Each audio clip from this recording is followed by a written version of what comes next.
This time every week, we are joined by Lisa Lanier, our official attorney of this program. She goes inside several legal cases for Lawyer Up. Today is no different. We welcome her to this program. Hello, Lisa. How you doing?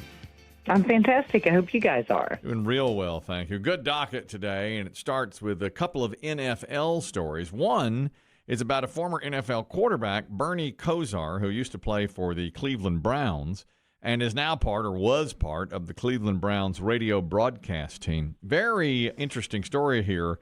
He reached a deal with a company called Big Play. They do some things where they organize him doing personal appearances, things like that, and sports betting. And at one point, this is the crux of this lawsuit here.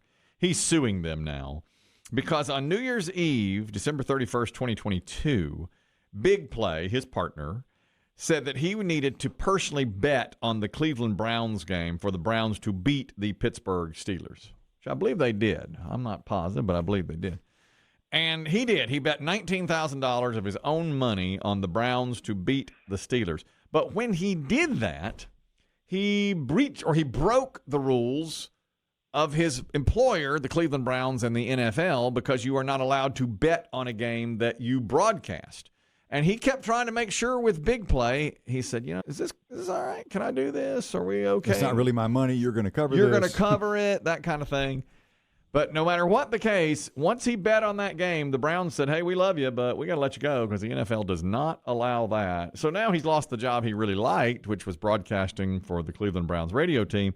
So he's suing for over $600,000, the Big Play company. Do we have all this right here, Lisa? And does he have a chance to win? I think they hoodwinked him. Go ahead.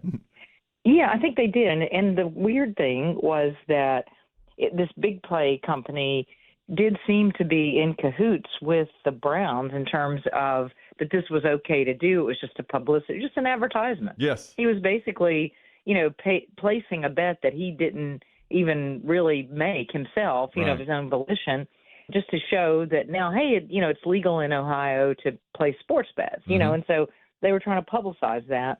And it sounded like it really went a lot deeper. There were a lot of personal conflicts between Kosar and the podcast production company that basically runs the radio show.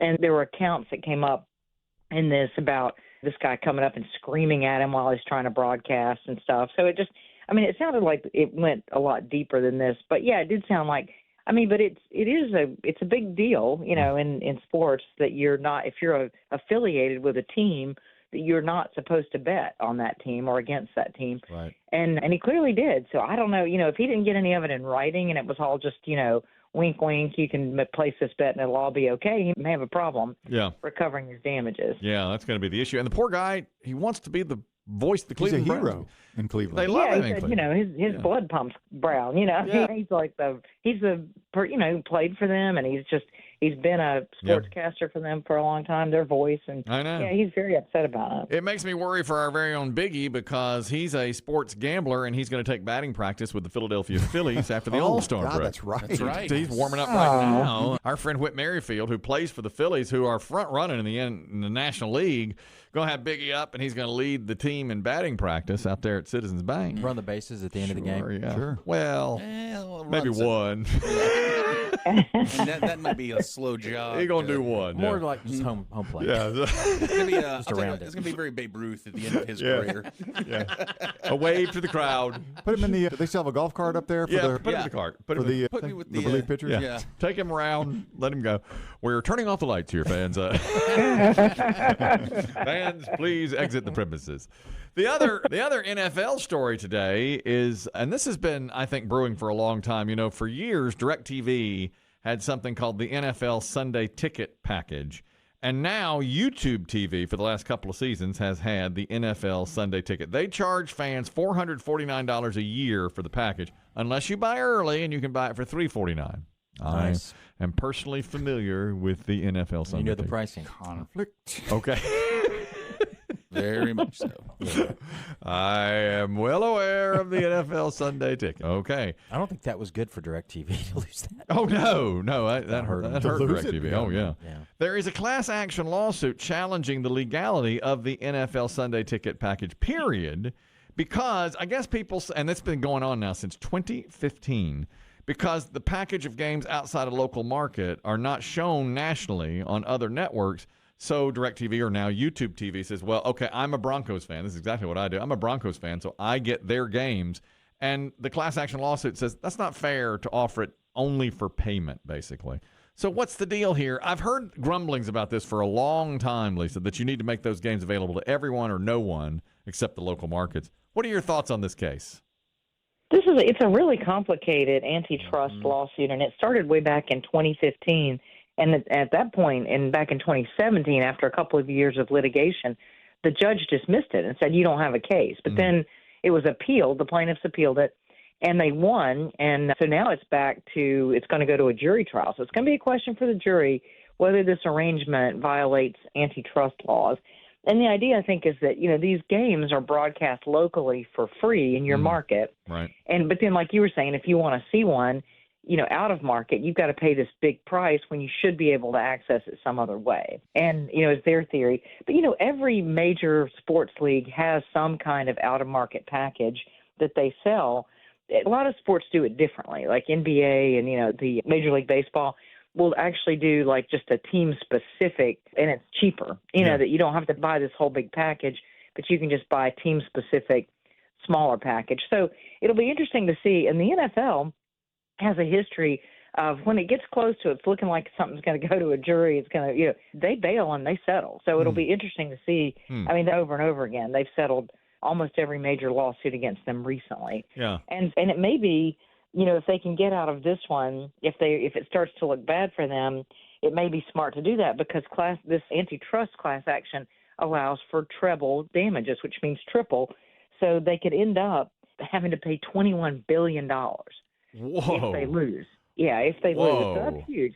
So if they can get out of that cheaper, they may do a cost benefit because it's really kind of anybody's guess whether the jury which way they will go. One thing the judge was commenting on recently is it's just so confusing. I think the judge thinks that the jury is just their brains are scrambled by it all because and there's been so much testimony and it's just they've overcomplicated it. Well, let me ask you this, just to put it in simple terms. Now, again, I want this to continue. I like being able to see out-of-market games. What is wrong with what they're doing? If I say, okay, this game is going to be broadcast in Denver and Las Vegas because the Raiders are playing the Broncos, but if you want to see it in Florida or North Carolina or New York, you have to pay a certain amount. What is wrong with that? Well, under antitrust laws, you are not supposed to have a monopoly where you have this exclusive control over something that you can jack up the price, and you're the only entity on the planet that can control that, and you make sure that stays that way, and so that's kind of the crux of what antitrust is about. And, a lot of people are saying, look, I don't want all those other games. I shouldn't have to pay that big price. I just am trying to catch this one game or, that sort of thing. And it's something that is typically available for free, in that market. If you were in that market, you'd be able to get it. Right. So why is this one entity able? But, I mean, it's not an obvious win. It's really going to be a close call for the jury, and it'll be really interesting to see if the NFL lets it go to the jury since they don't usually like to do that. Yeah. I like that Lisa Trust Buster busts. Yeah. She blew you out of the water with antitrust. Is it possible if the NFL loses or settles? Is it possible we could get these games A for bonanza for fans. Yeah, could it be good for me? Exactly. Might be saving you $349 a year. No, I'd appreciate that. That'd be very nice. Yeah. YouTube TV, by the way, pays the NFL $2 billion a year to do that. Yeah. And then they charge their customers. Then they charge, and then they get money for the commercials. Oh yeah. I mean, it's gravy on top of gravy on Gravy, top of yeah. gravy. The money that the NFL makes. But they could do game by game, couldn't they? And That just would be say nice. and say, hey, look, That'd be nice. I mean, pay per view. Yeah. I know it's old school, but Yeah. I mean, Yeah. $8-10 for a game. Yeah, that'd be cool. They might make more money doing it that way. Because some days. And you get more eyes on the commercials. Well, you're right. And like, I'm a Broncos fan, okay? Sometimes they're on Monday night or Sunday night, so I don't really utilize my. Yeah, but you don't care about Right. the Texans and the Colts. Right, I would. Well, though, but for fantasy purposes. Oh, For fantasy purposes, sometimes, let's say I've got the Colts quarterback. I want to watch the Colts and the Texans. all right. That's on you. Okay, that's how it is. We'll leave it at that. The antitrust. And don't think the NFL doesn't take that into account, fantasy football. And Oh, it's people having to huge. watch every game. Of course. That's how NFL, I think, has really grown so much. It's a game I wouldn't have cared about 20 years ago between the Browns and the Texans. Do we know what YouTube, what the subscription is, number-wise? I'm not positive. But if they pay $2 billion and they're charging, I think it's probably similar. Yeah, it's probably similar. Yes. Damn. Okay. The next story comes from a celebrity named Alexander Morris. Now, you probably don't know that name. He's the lead singer of the Four Tops.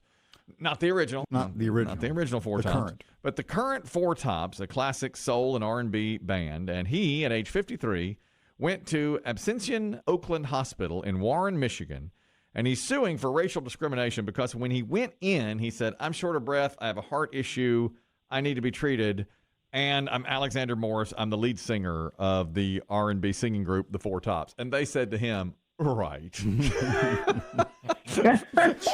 Sure you are. And you were a Four Top? You were a Four Top. Nobody believes that. We don't believe that for 1 minute. You might be the fifth or sixth top. Come on now. And he goes, no, seriously, I'm the lead singer of the Four Tops. And they went, doubtful. Sure, Jan. Right.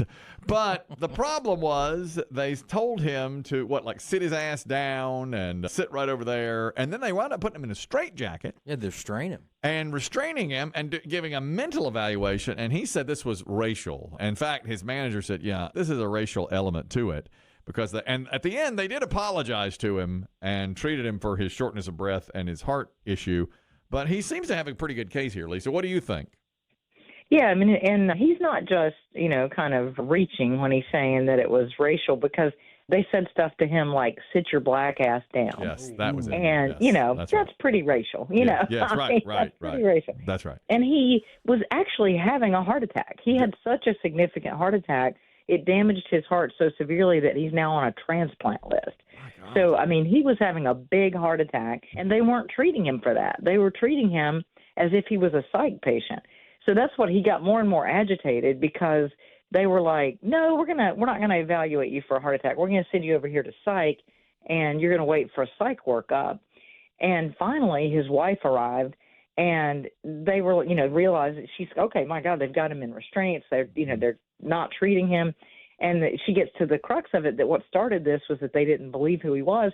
So she showed them some videos, and they were like, oh, my God, take the restraints off. And, he really, Lord. Guy can sing. Guy's pretty good. He can carry it, too. Yeah, have you heard him sing, Baby, I Need Your Lovin'? Why in the world? Should have shown him his stage work. What were they thinking? His dance moves? Yeah. I mean, okay, dance right here, and we'll treat you. What were they thinking, Lisa? That makes no sense.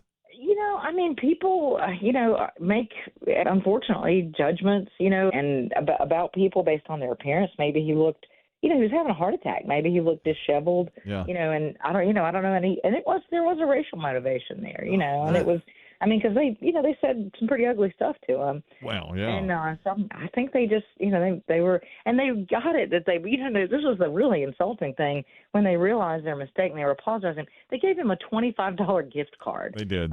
That's right. That's the last. To a hospital? So the key is he's got, aside from, I think he has a case in terms of the race discrimination. He may have a case if the delay in treating the heart attack allowed for additional damage to his heart. For your pleasure, the Four Tops.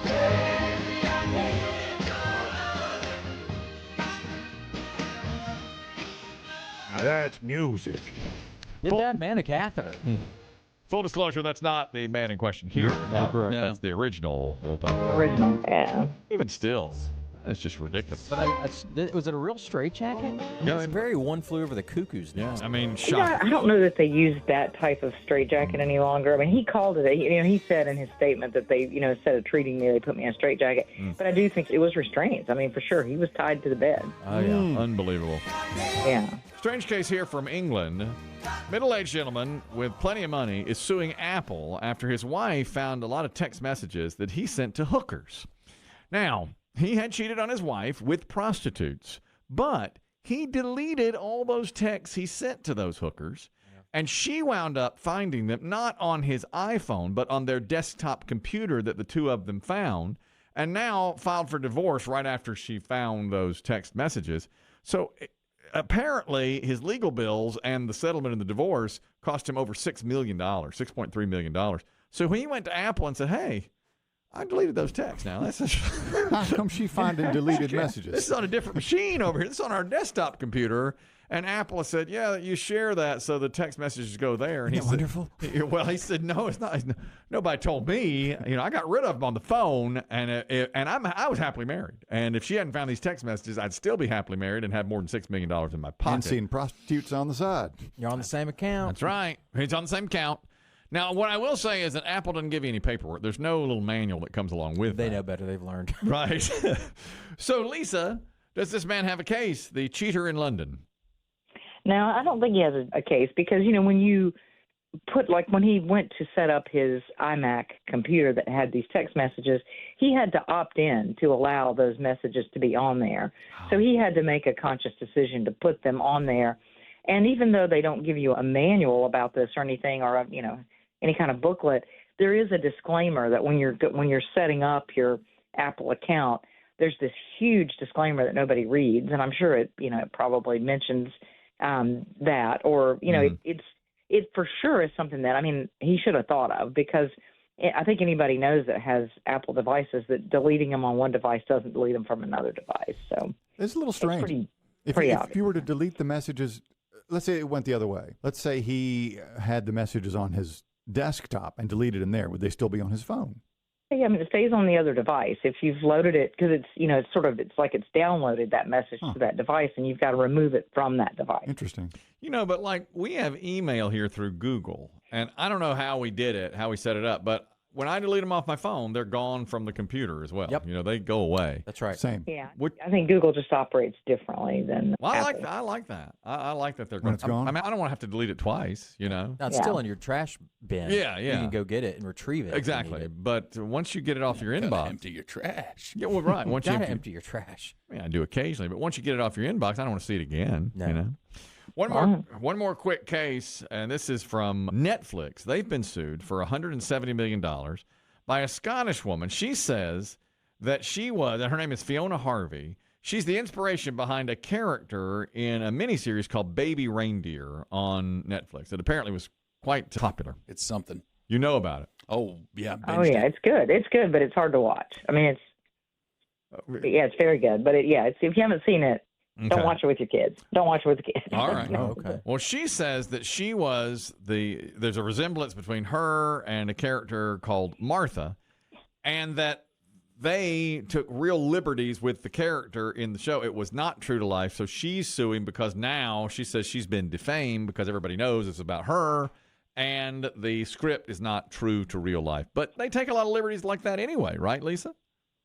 Yeah, they do. And, I don't think she has a great chance of success, although Netflix has tended, like the NFL, to settle a lot of these cases. I think if they can get out for, a relatively reasonable amount of money. So I don't know if they'll settle with her. But no, she is actually the inspiration for Martha. I think everybody has now acknowledged that. But one problem that she has is Richard Gadd, he's the fellow that it's his true story. He wrote it and he stars in it. And it's really, if you haven't seen it, I think it's worth watching, but it is disturbing.